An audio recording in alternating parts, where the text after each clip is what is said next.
I'm James. I'm the CEO and co-founder at IONETIC. And today I'm going to do two things. One is I'm going to tell you about some of the myths and try and debunk some of those myths from the armchair scientists on LinkedIn that I'm sure we all read. And then I'm going to tell you about some of the challenges that are faced, especially by British automotive manufacturers, and how IONETIC is solving them. So I've chosen three myths. I'm sure there are more, but the three myths I want to focus on are: number one, EVs are worse for the environment.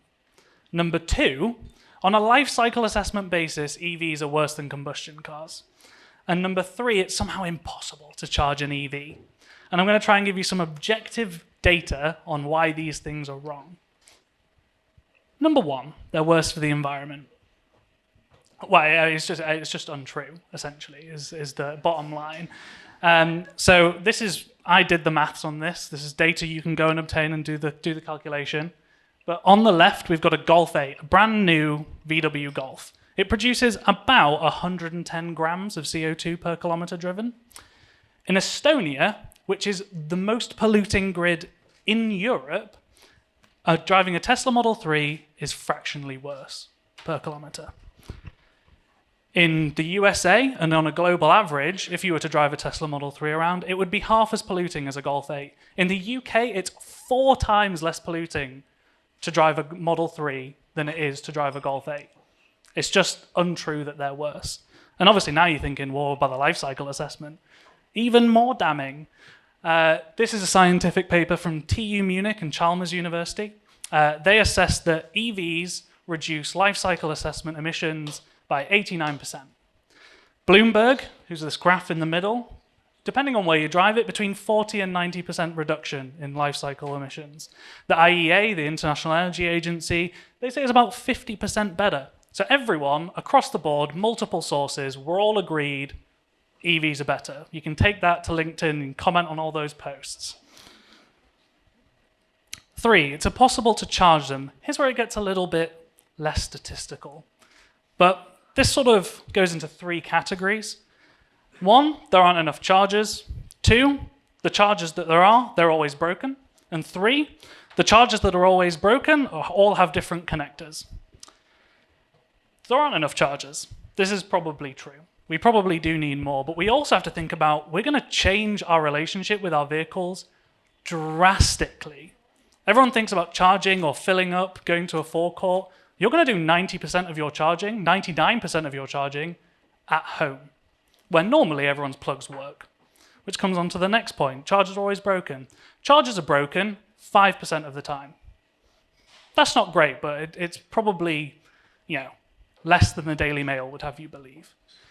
But if you do work on chargers, we really do need to get that number down to like 0.001% downtime. And then we can stop reading headlines from newspapers about how chargers are always broken. And then thirdly, there are loads of different chargers. There are not. If you buy a car in the UK today and you go to a charger, it will be CCS, with the occasional exception of like someone's bought a Leaf from 12 years ago and it's still got a CHAdeMO, but it does also have still CCS. So pretty much CCS is everywhere now. You're not going to have this problem where you can't plug in. So hopefully, and I'm sure I'm preaching to the choir here, everyone's now agreed EVs are critical to achieving zero emissions, achieving net zero. And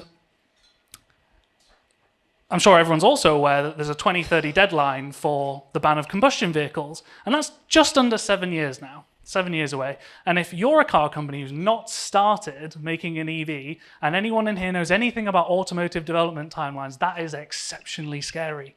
7 years is not very long in automotive. And they're struggling, especially in the UK. VW Group, they throw $1 billion at a problem, but they also make millions of cars. In the UK, most of the car companies are low volume. They make 1,000 or 10,000 vehicles. And they can't afford to build battery packs. They can't afford to build EVs. And if they can, they are terrible. They make huge performance sacrifices. And we end up seeing headlines like this, where Aston Martin aren't going to release an EV. It's been delayed 3 times now, Aston Martin's launch. And that's fundamentally because of this. So you have kind of 2 solutions for building a battery pack. You can either go off the shelf, you buy a box of batteries, you stick them in a vehicle, and the car ends up being really heavy and huge and wide and long because you're making all these different performance sacrifices. Or you can go custom development. You go to a design consultancy and then a test house and then a contract manufacturer, and you have to work with all these companies, a project management headache, and someone in the UK, low volume car company, might have a vehicle development budget, the whole car, 20, 30, 40, maybe 50 million. Do you want to know what that normally costs? 40, 50 million for just the pack. The rest of the vehicle, forget it. You can have one battery pack or one car. And then you've got like order quantity problems, right? Like Samsung's minimum order quantity, $1 billion, 100,000 cars, 10 times more than pretty much everyone makes in the UK. And clearly you see where this is going, right? You need to be here. You need to be optimum but affordable. And this is how we do that. So we have an advanced design platform which is foundational to every battery pack we design. And we've vertically integrated. So remember that design, the test, the manufacturing thing we spoke about? If you bring all three of those things together, it makes it exceptionally easier to do this affordably. You don't have the project management headache. You don't have everyone taking a 50% margin. And what that means is you can make better, cheaper battery packs. So we design custom battery packs. Every battery pack is custom, tailored for exactly what you need, and we can do it quickly. So it's lower cost, quicker to market. And then what we can do is when we need to test it and certify it and get the government to say it's safe, we can do less testing and build less prototypes because we're sharing foundational components of the design across all the designs. So we're reducing testing. And then again, because it's foundational, shared across all the designs, we can be really flexible in manufacturing. So that minimum order quantity, get rid of that. You don't need that anymore. You can have highly automated, really quick, high throughput, high asset utilization production lines that produce different battery packs, one for an SUV, one for a bus, one for a car sequentially. So you can make them cheaper. And what all this means when you put it together is you can achieve these kind of statistics. You can make it 90% cheaper to develop battery packs. You can make the actual battery pack 30% cheaper. Then on top of that, you can make it more energy dense, up to 36%, so you can make the whole pack 36% lighter or have 36% more range for the same weight. And because we're customizing the design using all the space available to us, we can double EV range. We can get double the energy on the vehicle in the same area. So what to remember? The myths about EVs are just wrong. They're just incorrect. And now you have the data to tell everyone why they're incorrect. Meeting this 2030 target, especially for UK manufacturers, is going to be tough.